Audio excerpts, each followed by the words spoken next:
Buntut masalah uang donasi Agus, Denny Sumargo dan Pratio Novianti alias Teh Novi yang tadinya satu kubu kini jadi seteru. Hal ini diketahui dari live TikTok Denny Sumargo yang mengatakan ada pemain di balik masalah uang donasi Agus. Denny Sumargo juga mengungkapkan bahwa bendahara yayasan milik Pratio Novianti juga sempat menahan uang donasi yang dimintanya balik untuk diserahkan kepada korban bencana alam Nusa Tenggara Timur. Kini Pratio Novianti melalui Instagram Stories-nya mengunggah komentar Denny Sumargo yang mengatakan bahwa uang donasi sempat tertahan di Labuan Bajo. Pada komentarnya tersebut, Denny Sumargo mengaku punya bukti kalau uang donasi itu tertahan di Labuan Bajo dan baru dikirimkan padanya untuk diserahkan ke korban bencana alam setelah dia membuat video. Bahkan Denny Sumargo juga menyentil Teh Novi kalau dia bisa menunjukkan bukti tersebut di media sosial. Namun Teh Novi pada unggahan Instagram Story hanya menanggapinya secara singkat.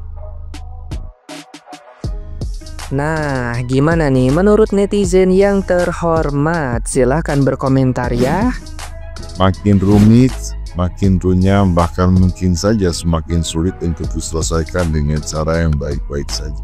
Karena pada dasarnya apa yang dilakukan rasanya terlalu terburu-buru, bahkan bisa dianggap terlalu prematur. Mengapa dapat dikatakan demikian? Karena pada dasarnya dana donasi masih dalam sengketa. Belum didapat sebuah kesepakatan dalam menggunakan dana donasi tersebut. Itu faktanya, bukan katanya. Bukan tidak boleh untuk mengalihkan dana donasi kepada penerima manfaat lain. Karena pada dasarnya hal tersebut sah-sah saja dilakukan, boleh-boleh saja dilakukan. Namun rasanya apabila hal tersebut dilakukan saat ini, bisa dianggap terlalu prematur. Hal tersebut didasari oleh masih dalam sengketanya dana donasi tersebut. Bahkan gugatan secara perdata saja masih on proses dan on progress. Namun sayangnya proses dan progres persidangan gugatan perdata tersebut malah tidak dihadiri secara lengkap. Karena kebetulan saja tepat di hari ini sidang gugatan tersebut dilakukan. Namun sayangnya yang menghadiri sidang gugatan tersebut hanya para donatur yang diwakili oleh kuasa hukum dan pihak Samim, dan tidak dihadiri oleh pihak yayasan maupun dari Densus. Itu yang disayangkan. Maka alangkah lebih baik dan bijaksana apabila niat baik dilakukan dengan cara yang baik tanpa harus melanggar hukum. Itu jauh lebih baik dan jauh lebih bijaksana.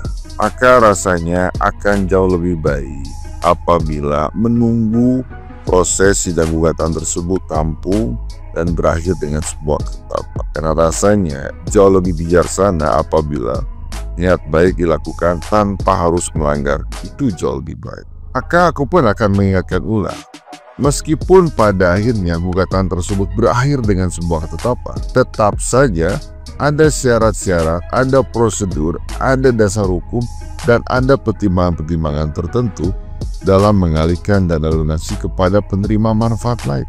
Suka tidak suka, faktanya seperti, maka lakukanlah niat baik dengan cara yang baik agar tidak menimbulkan persoalan dan pelanggaran hukum di kemudian hari. Karena rasanya jauh lebih elok dan bijaksana niat baik dilakukan dengan cara yang baik tanpa melakukan pelanggaran hukum.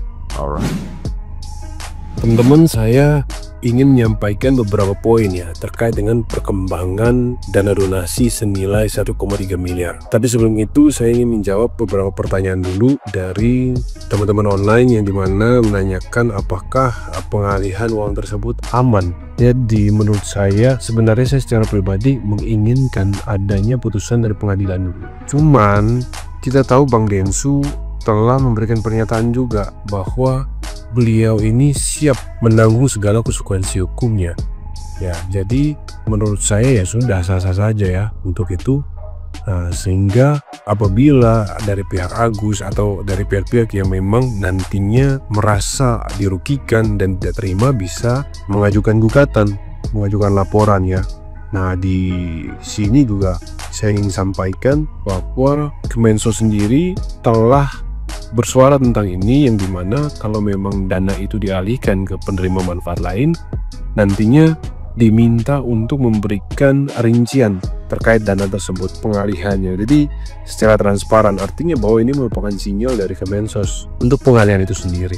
Nah teman-teman, terkait dana 1,3 miliar ini telah dibelanjakan ya. Ini merupakan transparansi yang dikirim melalui grup WA ya. Jadi saya share ini supaya teman-teman juga tahu bahwa uang tersebut juga telah dibelanjakan. Nah, jadi bagi teman-teman atau pihak-pihak yang nantinya merasa dirugikan, silahkan bisa saja mengajukan langkah hukum.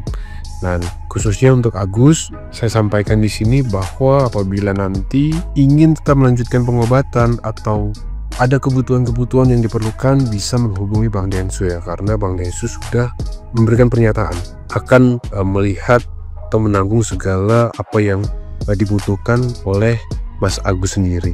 Itu saja, saya secara pribadi senang ya tentunya karena korban-korban di NDT mendapatkan bantuan, artinya bantuan ini tepat sasaran. Jadi kita doakan teman-teman sehingga para korban-korban yang ada di sana ini bisa segera mendapatkan pemulihan. Itu saja dari saya. Terima kasih teman-teman. Setelah donasinya dialihkan ke NTT, ya ini banyak banget muncul narasi guys, ya muncul narasi ya kan. Dia bilang dulu kan akadnya buat pengobatannya Agus, dulu kan ini kan donasinya untuk peruntukan Agus, pengobatan Agus gitu kan. Nah lu tahu akadnya buat pengobatan Agus ya kan, kenapa nggak dari dulu lu berobat ya kan, kenapa sekarang uangnya dialihkan ke NTT udah gitu lu ngoceh-ngoceh, lu berkoar-koar di mana-mana seolah-olah katanya ini nggak sesuai dengan peruntukannya. Kemana aja? Emang dari awal, ya kan? Emang dari awal donasi itu si Tenovi juga udah bilang, yuk kita berobat, ya kan? Didaftarin ke JSC, kagak dateng, berkali-kali disuratin, kagak dateng. Lah, terus sekarang jika dialihkan ke si NTT bencana alam, ya kan? Berkoar-koar. Kayak mana sih kalian ini? Kayak mana? Hah? Kemarin-kemarin bilangnya uangnya Agus, terserah dia mau buat apa. Kenapa sekarang bilangnya untuk pengobatan? Nah, gimana sih? Itu semua jejak digital masih ada loh, bro. Kayak mana loh? Gimana sih nih? Aduh, bener ya? Sampai tahun 30 nih gue udah bilang ya, nggak kelar-kelar nih urusan. Ya, kayaknya tuh. Ada 3 hal yang tidak bisa disembunyikan di dunia ini. The sun, the moon, and the truth. Matahari, bulan, dan kebenaran. Itu 3 hal yang tidak bisa disembunyikan. Kebenaran itu mau disembunyikan bagaimanapun tetap akan terkuak. Mau kalian nyerang, mau berapa banyak orang yang diutus untuk menyerang seseorang, sehingga kebenaran itu terbungkam, itu tidak akan bisa. Kebenaran tetap terkuak. Mau hanya seorang wanita yang diserang pun, kalau dia di posisi benar, tidak akan tumbang. Bahkan goyang pun enggak. Lebih bagus kita goyang, dugem kita goyang daripada kalian nyerang orang yang udah tahu gak bakal tumbang orang itu. Gak bakal, buang-buang tenaga. Ingat, the sun, the moon, the truth. 3 hal yang tidak bisa disembunyikan di dunia ini. Ingat itu baik-baik.